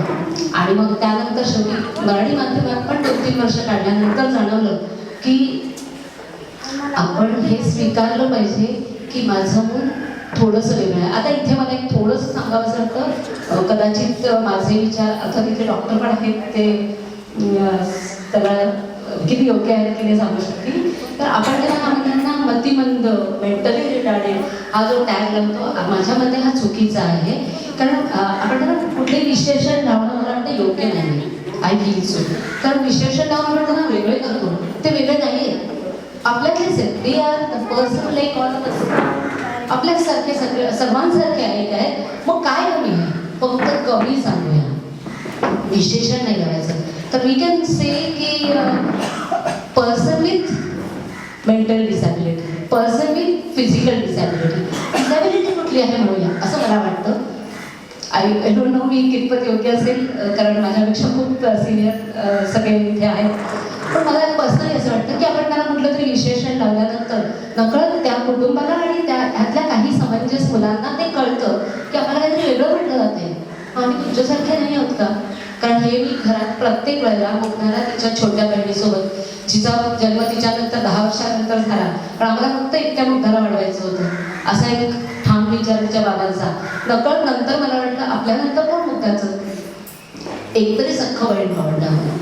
आणि त्यानंतर तिच्या छोट्या बहिणीचा जन्म झाला. तिला आणि मुग्धाला एकत्र वाढवताना आम्ही फक्त एक लक्षात ठेवलं की आपल्याला इक्वली त्यांना वाटायचं आहे. समाजातले आपण फेस करत असलेले प्रॉब्लेम्स प्रत्येक जण विचारणार ही काय करते ती काय करते, ते सगळं त्याचा समतोल सांभाळून आम्ही दोघींना खूप छान एकत्र वाढवलं. इतकं छान त्यांच्या दोघींचं बॉन्डिंग आहे की दोघी एकमेकांशिवाय एखादं फेवरेट चॉकलेट सुद्धा खाणार नाही, इतकं छान बॉन्डिंग आहे. आज मला फक्त आता एक अभिमान आहे, मला माहिती आहे वेळेची खूप कमी आहे. आता मी फक्त आपल्या मुलांचे प्रॉब्लेम्स तर माहितीच आहे, थोडंसं संस्थेबद्दल बोलेल की जर ज्या संस्थेच्या नावातच घर आहे त्यामुळे आपण किती निश्चिंत झालो आहोत सर्व पालक. ते माझ्यापेक्षा कदाचित बऱ्याचशा पालकांना जास्त माहिती असेल, पण आम्ही आताच एखाद वर्ष झाले मुद्दाला इथे ठेवले. पण ह्या संस्थेचा माझा संबंध फक्त थोडक्यात मला उल्लेख करावासा वाटतो की बऱ्याच वर्षांपूर्वी जेव्हा मुद्दा ती लहान होती तेव्हा मी ज्या शाळेमध्ये भिवंडीला जॉब करत होते, मी आणि तिचे बाबाही आम्ही एकाच शाळेत होतो. मी शाळेमध्ये टीचर होते, तिचे बाबा ऑफिसला, आता हेड क्लर्क म्हणून रिटायर झाले, मी प्रायमरीचे प्रिन्सिपल म्हणून रिटायर झाले. पण आमच्या शाळेचा 25-30 वर्षापूर्वीचा संबंध जो होता तो आमच्या संस्थेचे अध्यक्ष श्री दिनकर कुमटे हे योगायोगाने पर्वेसरांच्या त्या संस्थेचे जे सर तिथे काम करत होते त्या जनरल एज्युकेशन सोसायटीचे पण अध्यक्ष होते. आणि त्या ह्याच्यातून आम्हाला सरांनी, आमच्या कुठे सरांनी सांगितलं की अशी अशी एक इथे संस्था आहे. अजून 25 वर्षापूर्वी याच्याबद्दल कोणाला माहिती नव्हतं, पण असे इंटरनेट यूट्यूब हे काहीच नव्हतं, कोणाकडे हातात फोन नव्हते. त्यावेळेला सरांनी सांगितलं अशी संस्था आहे, आपल्या शाळेच्या वतीने काही जणांनी जाऊन भेट द्या. त्यावेळेला आम्ही आलो होतो, तेव्हा माहिती नव्हतं असा संस्थेशी पुन्हा आणखी हे नातं वाढत राहील. पण त्या दरम्यान आम्ही 2-3दा आमच्या शाळेतले विद्यार्थी समाजसेवा विषयाअंतर्गत काही ॲक्टिव्हिटीज करताना आम्ही इथे घेऊन आलेलो होतो. आणि त्या 2-3 वेळा आल्यानंतर प्रोफेसरांशी आणि मॅडमशी थोडा परिचय केला. आणि आता जेव्हा मी इथे आणल्यानंतर एक संस्थेबद्दल माझा अनुभव पालक म्हणून सांगायचं तर की खूप आपुलकीने वाढवलं जाईल यांची शाश्वती. जेव्हा आम्ही पहिल्यांदा तेव्हा 2-3दा आलो होतो ते शाळेकडून शाळेच्या कार्यक्रमांतर्गत आले होते. आता जेव्हा पालक म्हणून हिला ठेवण्याच्या दृष्टीने जेव्हा विचार केला तेव्हा आल्यानंतर सर्वप्रथम जे स्वागत करणं, जरी कोरोना काळ होता मागच्या वर्षी आम्ही जेव्हा आलो तरी सुद्धा जे ह्या कॅम्पसच्या थोडी नॉट कॅम्पस ह्या हॉलच्या बाहेर आम्ही तिथे एका छानशा झाडाखाली छान सावलीत मला आठवतं सुनील प्रधान सर पण होते. पण त्यांनी कोरोना काळ असला जरी सोशल डिस्टन्सिंग मस्ट होतं तरी सुद्धा इतकं आपुलकीने जे वेलकम केलं त्यात एक थोडीशी ग्वाही मिळाली की हां छान राहील माझं बाळ इथे. आणि त्याच्यानंतर मग आम्ही त्यांच्याशी बोलणं होते तोवर पुन्हा चहा आला. खूप खूप बरं वाटलं की घरी आलेल्याला कमीत कमी चहा तरी पिऊन पाठवावं, पाजून द्यावं. ती आपुलकी नकळत तिथे त्यांच्या काही शब्दांच्या ऐवजी या कृतीतून दिसणार. आणि नंतर मग ते म्हणाले ठीक आहे आपण नंतर घरी बोलूया, नंतर आम्ही तुम्हाला सांगतो. त्यानंतर त्यांचा फोन आला इथे ठेवायला आलो. अगदी प्रत्येक आईच्या डोळ्यात जे पाणी असतं मुद्दा इथे प्रथम दिवशी राहायला तयार नव्हती. पण त्या दिवशीचं मी गीताताई आणि इथल्या स्टाफचं खूप अभिनंदन करेन की त्यावेळेला संध्याकाळ आलेले आम्ही ते कोरोना टेस्ट चाचणी करून इथे पोहोचलो. संध्याकाळ झाली होती, तिला बिलकुल राहायचं नव्हतं. आई तू फोटो बघू नकोस, तू फक्त चाचणी करून मला घरी नेणार होतीस. तर म्हटलं फोटो बोलत नाहीये, फक्त आपण इथे आजच्या दिवस राहूया आणि 2 दिवसाने तुला घ्यायला येणार. आणि त्यावेळेला गीताताईंनी खूप छान आपुलकीने पुढे येऊन तिला घेतलं. ती माझ्या मावशी पण होत्या, त्याही सांगत होत्या अगं मी आहे, आपण छान राहूया इथे. पण तिला त्यावेळेला कोण छान आहे काही ऐकायचं होतं. पण त्यानंतर जो आमचा तिच्याशी मग काही फोनवर जो संवाद होत गेला आणि ती प्रत्येक वेळेला तेच सांगायची. पहिलं रडायची मला घरी यायचंय, मला घरी घ्यायला आहे. आणि नंतर म्हणलं तिथे कसं काय आहे, काय काय करतेस, काय काय खाल्लं, काय केलं सांग. तेव्हा ती इतकं छान प्रेमाने असं भरभरून कौतुक काढलं. खूप बडबड बोलायला आवडतं, छान बोलते ती. अगदी असं डिटेलिंग म्हणतात खूप छान करायची. अगं मी छान, अगं मला दूध आवडत नाहीये पण दूध दिलंच जातं, घ्यायलाच लागतं. म्हणजे अरे वा तू दूध प्यायला लागलीस, किती छान ना. तर म्हणते हो ना प्यावंच लागतं, सवडी मला घेतात ना. मला खूप बरं वाटलं की अरे वा जेव्हा माझ्याकडे दूध अजिबात प्यायला बघत नव्हतं तेव्हा आज त्या दूध घ्यायला लागलं. आणि त्यातून नकळत कळलं की अरे इथे आमची सर्वांगीण शारीरिक मानसिक सगळ्याची काळजी घेतली जाते. पण ती मध्येच म्हणायची आमची शाळा असते त्या 11 ते 12 मध्ये फोन नको करू जा, मला पण अभ्यास करता उठायला लागतं. मग मी म्हटलं अच्छा कोण शाळा घेतं, गीताताई आम्हाला शिकवते. आज काय काय शिकवलं. एक दिवस तिने मला सांगितलं बघ आता ना फोन केला आणि मला वाटतं 11:30 पावणे 12 होत आलेले. तर तिने मला पटकन फोनवर विचारलं आम्हाला ना आता येस तेव्हा तिने मला पटकन सांगितलं की आम्हाला आता गीताताईने ना 9 वरून चालू होणाऱ्या वस्तूंची नावं लिहायला सांगितली. तर आई मी ना नळ दिलं, निळ्या दिला, हे दिलं, काय काय अजून काय सांग ना. मला खूप कौतुक वाटलं संस्थेचं की काय छोट्या छोट्या गोष्टी त्यामुळे 9 वरून विचार कित्येक शब्द तिनेही मला अजून सांगितले. तर अशी जी संस्था आता मी फक्त थोडक्यात सांगेन मॅडम खरं तर बरंच तयार करून आली पण इट्स ओके अजून आपण कायम भेटत राहणार आहोत. तर फक्त एक वाक्यात मी आता या संस्थेचं पक्कपणे असं करू इच्छिते की जसं देवकी आणि वसुदेवांनी कृष्णाला उचलून जेव्हा गोकुळात नेलं आणि नंद आणि यशोदेच्या हातात दिलं आणि नंतर निघाला, जेव्हा ते वसुदेव जे निघाले तर ते निश्चिंत होते की मी योग्य हातात बाळगलं. या संस्थेला गोकुळात शोध आले, घरकुल गोकुळ पुन्हा दोन्हीमध्ये गोकुळ आलंच कुटुंब आहे. तर हे गोकुळ आहे. इथल्या ह्या संस्थेचे सगळे पदाधिकारी आणि सेवेकरी सगळे नंद आणि यशोदेची आणि गोकुळातल्या सगळ्यांची कामं करतायत. आणि तसं ह्या कोकणात मला वाटतं आपली मुलं खरंच सुरक्षित हातात आहेत, सुखी आहेत, आनंदात आहेत, समाधानी आहेत. संस्थेचे पुन्हा एकदा खूप खूप धन्यवाद.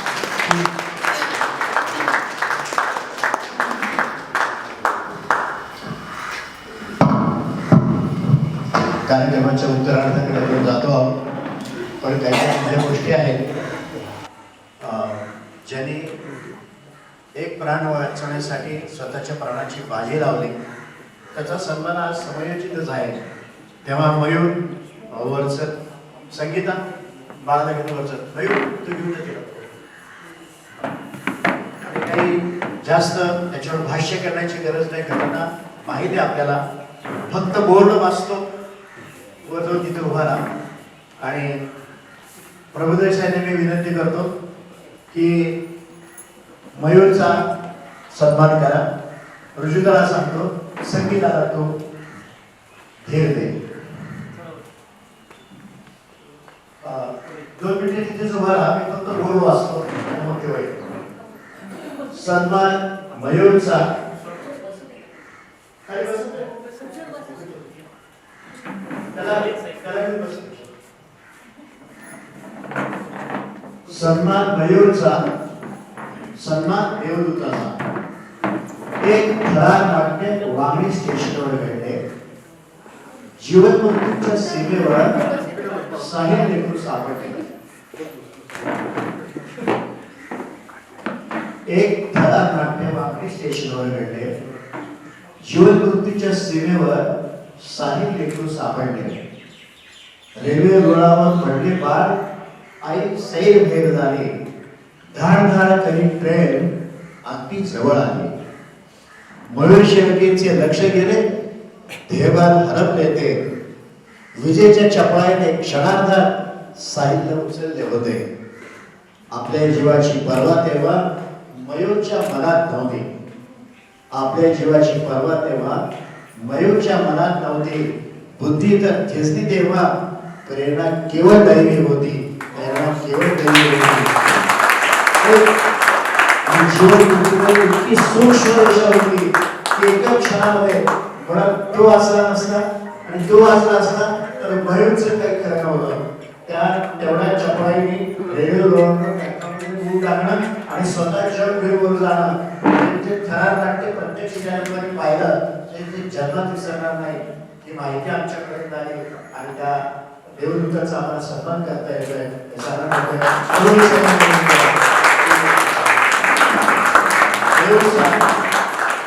वापर करूया.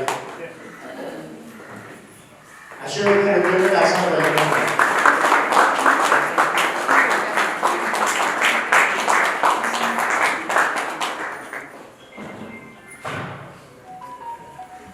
ऋजुता संगीताला एक भेट दे आणि बाळाला पण एक पारितोषिक.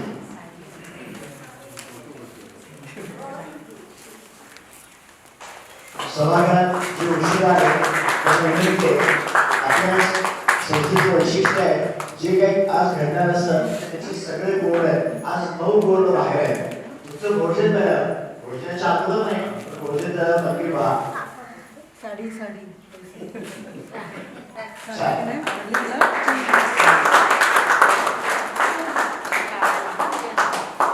अरे तुझ्यासाठी बक्षीस आहे. आधी बोल तुला माहिती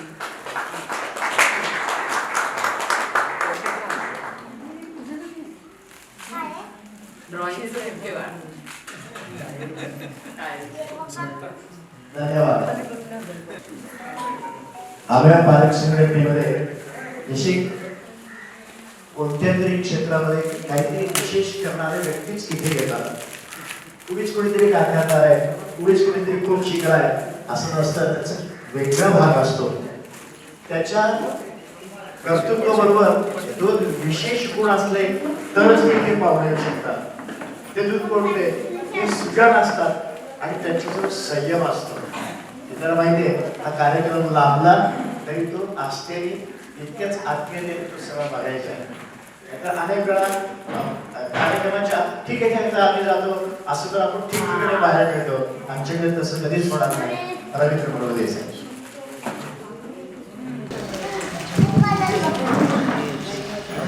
नमस्कार. आजचा अमेय पालक संघटनेने ठेवलेला कृतज्ञता दिवस आज आहे आणि मला अतिशय आनंद आणि अनेक प्रकारच्या भावनांचा कल्लोळ मनामध्ये निर्माण झाला आहे. आणि मी मला पहिल्यांदा ते भाग्यवान समजतो की अशा प्रकारच्या कार्यक्रमाला येण्याची संधी अविनाश बर्वे सर आणि नंदिनी बर्वे यांनी दिली. शहरातील वेगळ्या वातावरणामध्ये वेगळ्या जगामध्ये आपण जगत असतो. आम्ही जगतो, आम्ही उद्योजक असतो, आम्ही पालक असतो, आम्ही सेक्रेटरी असतो, आम्ही चेअरमन असतो, आम्ही बरेच काही असतो. आणि त्याच्याच एका विश्वामध्ये किंवा त्याच्या भ्रामक संकल्पनांमध्ये आपण वावरत असतो.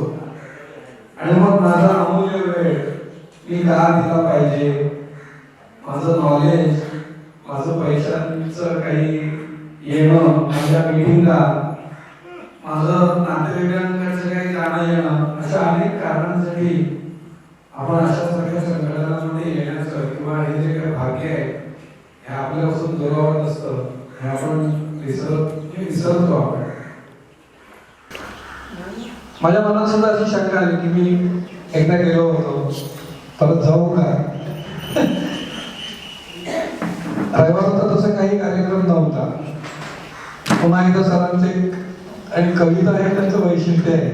आणि जसं त्यांनी संवाद आणि संपर्क म्हणजे मंत्रच आहेत मला असं वाटतं दोन, की आपल्याला जर काही यशस्वी व्हायचं असेल तर किती सोपी गोष्ट आहे.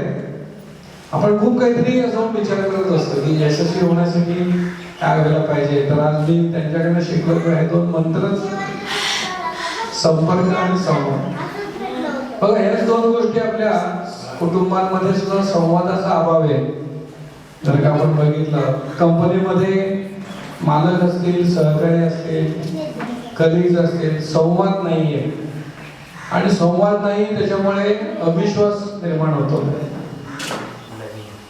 तर तसं जर का हा मंत्र आपण जर का जपला, संवाद, तरी मला असं वाटतं खूप काही आपण गोष्टी मिळवू शकू, खूप आनंद आपण मिळवू. यश वगैरे गोष्टी ठीक आहे, पण आनंदासाठी यश कशासाठी पाहिजे? जीवनात आनंद नसेल तर काय पैसा किंवा बाकी सगळ्या गोष्टी शून्य आहे. तर आनंदासाठी आपण हे केलं पाहिजे. जसं ते मी ठरवलं की नाही आपल्याला जायचं आहे. आणि सर खरंच तुम्हाला सांगतो की काटे कुठेतरी घड्याळाचे थांबले. तुम्ही जरी चिठ्ठ्या पाठवत होतात तरी सुद्धा व्यवहारिक हे होतं, पण काळ थांबलाय असं वाटतं. आणि सकाळी जेवढं मन प्रसन्न होतं तेवढंच आत्ता सुद्धा मी बोलतोय तर तेवढंच मन प्रसन्न आणि तेवढंच उत्साही आहे. मागच्या वेळी मुद्दाम मला सांगायला पाहिजे की ही सगळी जी मुलं आहेत 30 आज थोडीशी कमी आहेत, काही पालकांकडे गेले. तर मला एक तो शॉक होता. म्हणजे अख्खा तो जो मागच्या वेळी मी आलो तो विश्वास दामल्यांबरोबर आमचे सहकारी. तर बाबा अशा प्रकारची मुलं असतात म्हणजे आपल्याला कुठेतरी आमच्या नातेवाईकांमध्ये किंवा असं माहिती असतं की बाबा, पण ते मूल असं जवळून प्रत्यक्ष बघणं, त्याचं वावरणं, त्याचे हावभाव, त्याचं ते व्यक्तिमत्व बघणं, हा मागच्या वेळेला माझ्यासाठी खूपच एक धक्कादायक प्रकार होता. कारण असं जवळून बघितलेलं नव्हतं. पण आज मी तुम्हाला खरंच सांगतो की आज आल्यापासून मी या सगळ्या मुलांना ऑब्झर्व करतोय, त्यांच्याशी वेगळ्या प्रकारच्या नजरेने किंवा त्यांच्या बरोबर मी एक संवाद साधतोय. आणि हे तुम्ही बोलवल्यामुळे मला शक्य झालं. आणि इथे आल्यामुळे सगळं झालं की नाही ही सगळी आपलीच मुलं आहेत. अशा प्रकारच्या वेगळ्या भावना माझ्या मनामध्ये निर्माण झाली. आणि त्यांना ऑब्झर्व करत असताना बाबा कोणाकोणाला ते काय काय त्यांना होत असेल आतून आणि त्याच्यामुळे त्यांच्या ज्या काही शारीरिक क्रिया आहेत त्या त्यांना ते कराव्या लागत असतील. आणि मागच्या वेळेस असं ते डिस्टर्ब झालं का वाटायचं की कार्यक्रम चालू होता, एक मुलगा इकडनं जातोय, एक मुलगा तिकडनं जातोय, एक ओरडतोय, एक आरडतोय. आता काही नाही, आता मी एकदम कम्फर्टेबल. आता काहीही माझ्या मनामध्ये अरे ही मुलं आहेत ना बाबा. आणि त्यांनी तर सांगितलं कोण 1 वर्षाचा आहे. म्हणजे आपल्याला ह्या ज्या कल्पना आहेत ना ह्या त्या कल्पनेच्या बाहेरचं आहे सगळे. ते काय आता आपण अनुभव घेतोय ना की शरीर किंवा 40-50 वर्षाचं आहे आणि त्यातलं जे व्यक्ती आहे ती 1 वर्षाची आहे, 2 वर्षाची आहे, मॅक्झिमम 8 वर्षाची आहे सरांनी सांगितलं. तेव्हाच की नाही मध्ये ते बाळ आहेत सगळे, संपलं. मग बाळ कशी वागणार? अशीच वागणार बाळ. आणि मग त्याचं काही हे नाही झालं. आणि जसं आता ती मुग्धाची आई बोलत होती किंवा त्यांच्या आपापसातलं जे कम्युनिकेशन आहे ना किंवा त्यांचं त्या इथल्या सगळ्या लोकांशी जे कम्युनिकेशन आहे ना ते अद्वितीय आहे, वर्णनाच्या पलीकडचं आहे. ते जसे एकमेकांना सांभाळून घेत आहेत, एकमेकांशी बोलतायत, एकमेकांना त्यांना कळतंय, एक मुलगा मग अशी मी सुरुवातीच्या एक तासभर झाल्यानंतर तो एकदम रडायला लागला. माहित नसेल त्याला काय. इकडच्या व्यवस्थापकांना ते असेल की बाबा हा रडतोय काही माहिती असेल त्यांना, पण 3-4 जणांचं त्याच्याकडे लक्ष होतं की हा रडतोय, ह्याला तुम्ही काहीतरी ह्याला करा, तुम्ही काहीतरी मदत करा. म्हणजे ती लहान मुलं जरी असतील तरी त्या मुलांचं एकमेकांची भावा बहिणीचं नातं हे जे तुम्ही सांगितलं ते खरंच मी तो अनुभव घेतला. त्याच्यानंतर मुग्धाला तिच्या बाजूच्या ज्या ह्या होत्या आई तीच बोलायला लागल्यानंतर कारण ती सगळ्यात समजूतदार आणि ह्याची आहे तर ती तिला थोपटत होती किंवा तिला ज्या पद्धतीने ती हे करत होती तिचा संपर्क, तर त्याच्यातून तिला सुद्धा खूप शांत आणि वाटत होतं. तर हा एक वेगळा अनुभव मला असं वाटलं की शेअर करावा. आम्ही आल्यापासूनच जसं डॉक्टरांनी रुजिता यांनी सांगितलं की ते जर मागच्या वेळेस सुद्धा मी अनुभव घेतलेला होता, तुम्ही सर आम्हाला पुस्तकं दिलीत पण तुम्ही चरित्र निर्माण केलेली आहेत. मला असं वाटतं जोरदार टाळ्या वाजून आपण या संपूर्ण कुटुंबाचं आपण हे केलेले आहे की एक एक जे काही तुम्ही माणसं निर्माण केलं, सुनील असेल किंवा इकडचे सगळे आहेत, तुम्ही मागितलं की त्या गीता आणि दुसऱ्याचं नाव काय होतं, भारती, गीता आणि भारती किंवा प्रत्येक जण सीन म्हणजे माझ्या मनामध्ये असं येतं की अरे आपल्या मुलांबद्दल सुद्धा आपल्या मनामध्ये एवढी तीव्रपणाची प्रेमाची भावना निर्माण नाही होत आणि ह्यांची मुलं नसताना ह्यांच्या मनामध्ये कशी काय भावना निर्माण होते.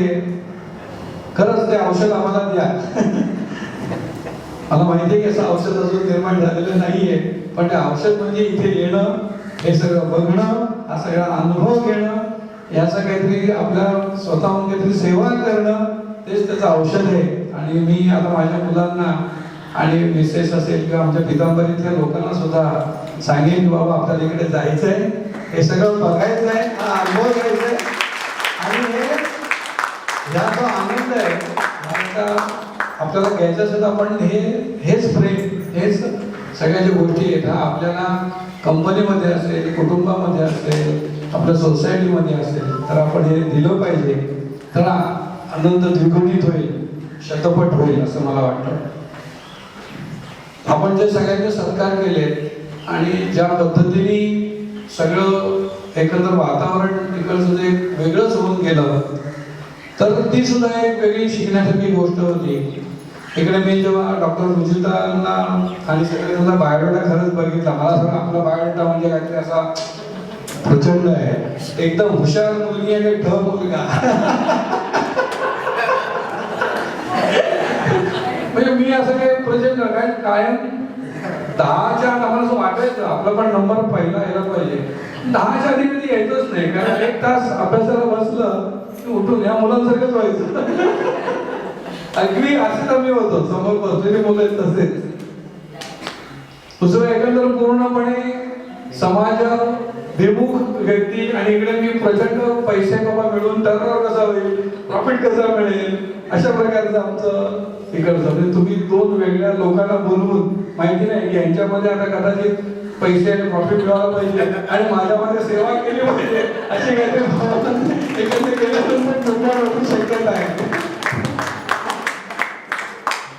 आणि सुनील सारखा यंग माणूस किंवा तुम्ही जे विश्वस्त म्हणाला की पितांबरीचं असं मी स्वप्न म्हटलेलं आहे की पितांबरी 100 वर्ष टिकली पाहिजे. छत्रपती शिवाजी महाराज कायमच आपल्यासाठी प्रेरणा देणारे युगपुरुष होऊन गेले. आपण त्यांचं कर्तृत्व आणि त्यांचं प्रचंड होतं, पण त्यांच्यामध्ये आणि अविनाश सरांमध्ये मला एक गोष्ट कॉमन दिसली की छत्रपती शिवाजी महाराजांनी जे हिंदवी स्वराज्य स्थापन केलं तर त्यांचं पण ध्येय असं होतं की हे राज्य होईल श्रींची इच्छा आहे. तसंच या दोघांचं सुद्धा आपल्या सगळ्यांची गोष्ट अशी आहे की हे चालावं, हे परमेश्वरी इच्छा आहे. त्यामुळे ते बाजूला होऊन सगळ्या विश्वस्तांवरती त्यांनी ती जबाबदारी दिलेली आहे. आणि शिवाजी महाराजांचं राज्य, कारण आपण बघितलं की त्याच्यानंतर छत्रपती संभाजी, राजाराम, शाहू आणि मग पेशवे यांच्यात फरक काय होता, त्यांनी शिवाजी महाराजांनी जी माणसं निर्माण केली ती ह्या पुढच्या लोकांनी केली नाही. तुम्हाला जर काय एखादं राज्य चालवायचं असेल, तुम्हाला संस्था चालवायची असेल तर माणसं निर्माण करणं, चरित्र निर्माण करणं याला पर्याय नाही. आणि तो तुम्ही केलेला आहे. त्यामुळे मला तुमच्यामध्ये आणि शिवाजी महाराजांमध्ये हे साम्य दिसतं की माणसं निर्माण करतात केलेलं आहे, पण ते होणार नाही. आणि स्वतः त्यासाठी आदर्श राहिलं पाहिजे. आपलं बघूनच लोक दुसरं अनुकरण करणार आहेत. त्यामुळे ज्यांना संस्था चालवायचे आहेत त्यांनी हे आदर्श स्वतः असलं पाहिजे, हे नक्की ठरवलं पाहिजे. आणि ते त्याचंच परावर्तन किंवा त्याचंच एक पारदर्शक रूप आपल्याला सगळं इकडे बघायला मिळत आहे. पितांबरीमध्ये सुद्धा आम्ही असं म्हणतोय की माणसं तयार व्हायला पाहिजेत. मुलगा आता माझा उपाध्यक्ष आहे, तो परीक्षेतला म्हटलं की हे लक्षात घे की अष्टप्रधान मंडळ शिवाजी महाराजांनी केलं होतं. आणि जसं ते त्या कर्नाटक दिग्विजयाला गेले होते आणि तिथे कुतुबशहाने विचारलं त्यांना की तुमच्याकडे असं कोण माणूस होता ज्याच्याकडे हत्ती होता तिथे खाली आणि त्याच्याकडे माणसाविरुद्ध प्राणी असं लढाया होत असत. आणि त्याने विचारलं की या हत्तीची लढाई करणारा तुझ्याकडे कोण आहे माणूस. शिवाजी महाराज बघितलं तर एका माणसाला खून गेली, ते यशाची कंस होते. टाण उडी मारून त्यांनी 20 फूट खाली उडी मारली त्यांनी. तर सगळ्यांच्या अंगावरची शहारा लागल्या एवढा मधमत्ता हत्ती. त्यांनी त्याला चलवलं आणि 2 ह्याच्यामध्ये तलवारीच्या ह्याच्यामध्ये त्यांनी सोंड कापून टाकली आणि तो हत्ती धारातीर्थी पडला. त्या कुतुबशाह उभा राहिला की त्यांना कळलं की शिवाजी महाराज हे का आहेत. कारण आपण त्यांनी जे काही चरित्र म्हणजे तानाजी मालुसरे असतील, आता पिक्चरच सगळे येत आहेत, बाजीप्रभू देशपांडे असतील, प्रत्येक जणच त्यावेळेस आणि त्या शेवटच्या त्या सेनापती हे आपले संताजी आणि धानाजी हे सुद्धा शिवाजी महाराजांच्या वेळी तरुण होते. मला असं वाटतं की ही खूप मोठी गोष्ट घेण्याची आहे. आणि शेवटचं मी एक सांगेन की डॉक्टर राहुल ते आलेले त्यांनी जो सांगितला की बाबा अनकंडिशनल लव्ह त्याच्या अनकंडिशनल लिव्हिंग. आपण कंपनीमध्ये काम करताना सुद्धा एवढे आपण असे हे असतो म्हणजे कुटुंबामध्ये सुद्धा की अनकंडिशनल नसतं की काय असं आपण म्हणतो. म्हणजे असं कंडिशनल असतं असं नाही म्हणता येणार, पण मग आपण अनकंडिशनल का वागत नाही. आणि ते अनकंडिशनल वागल्यानंतर जे काही रेसिप्रोकेटिंग प्रेम किंवा जी आपुलकी मिळेल तर ती खूप वेगळी असेल असं मला वाटतं.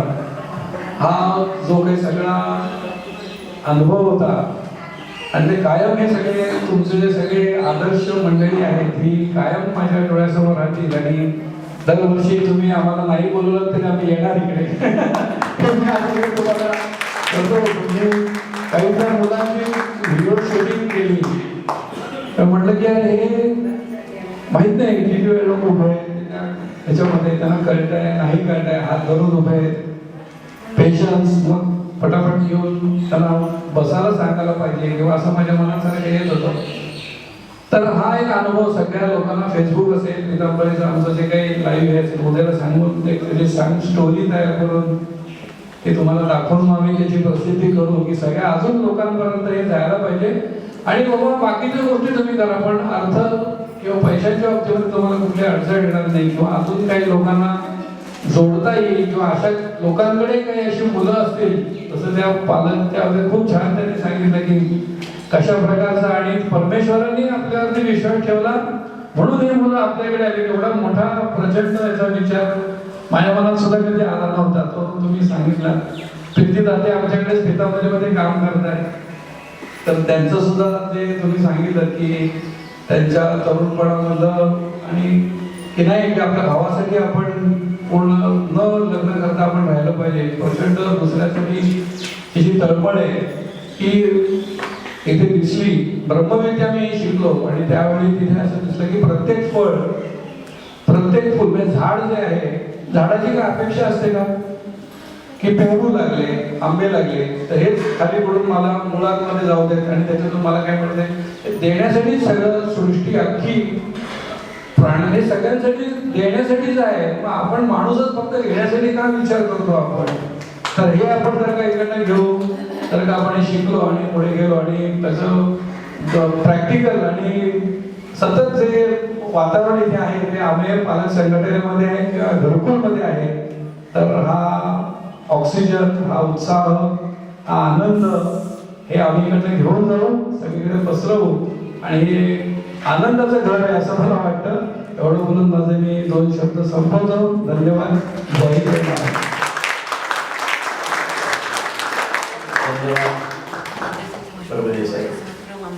आणि आमचा कार्यक्रम आता अगदी शेवटाकडे आहे. पण खरं म्हणजे मुख्य कार्यक्रम बाकीच आहे अजून. तर त्यापूर्वी सुद्धा आमचे विश्वस्त प्रसाद शेंद्रे आभार प्रदर्शन करतील. मुलांनो, मग तुम्हाला बक्षीस मात्र नक्की आहे. थोडं सभासंकेत बाजूला ठेवून आम्ही हा क्रम बदलत असतो. अध्यक्षांचं भाषण, मग आभार वगैरे, मग मुलांचे बक्षीस. पण तुम्हाला दिसेल लगेच नंतर काय हालचाल.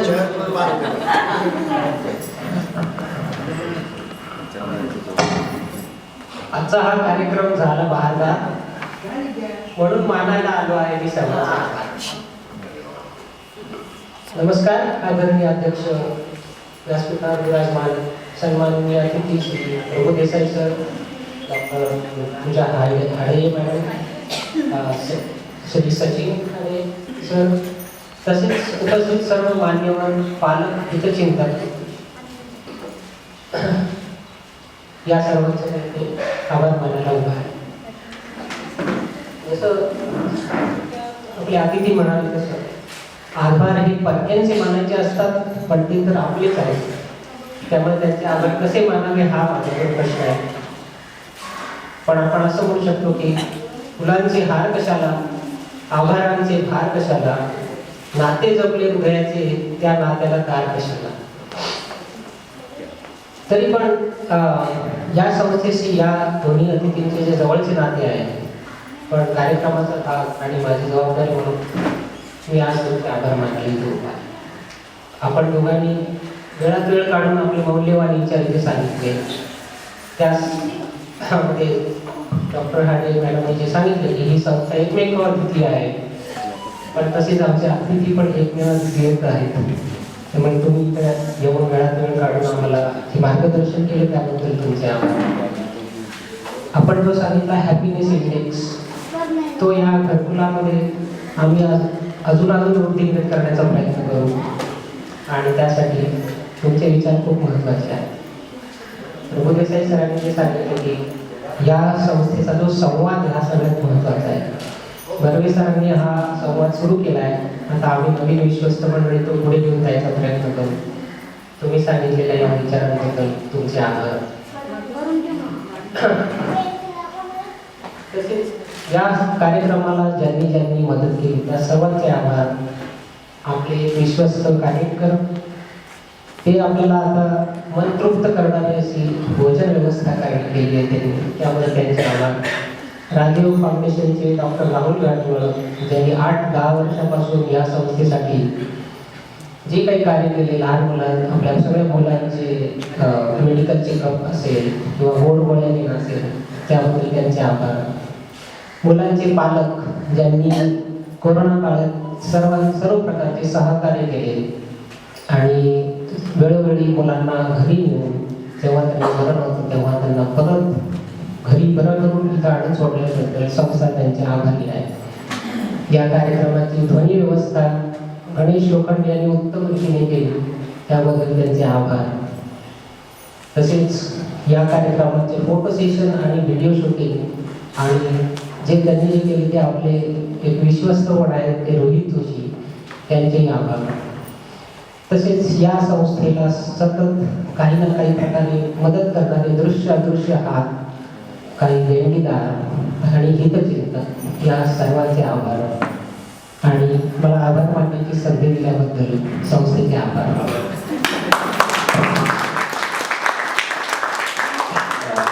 पारितोषिकाला माझं नाव असं वार्षिक असं सगळं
प्रभो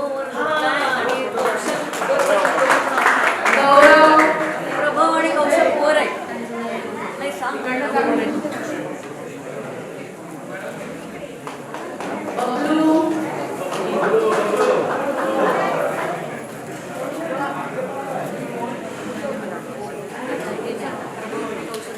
कौशल आणि प्रभाव वरती आहे नंतर देतो आता मुली आणि नसले की तुम्ही सांग याचा फोटो काढेश आणि कुसुमेश कधी येते रजतही घरी. आता मुली अरुणा ये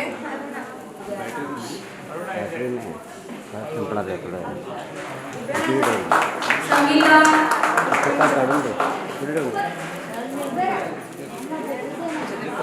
गांधी संगीता ये पुढे उभ्या राहा सगळ्यांनी उभ्या राहा.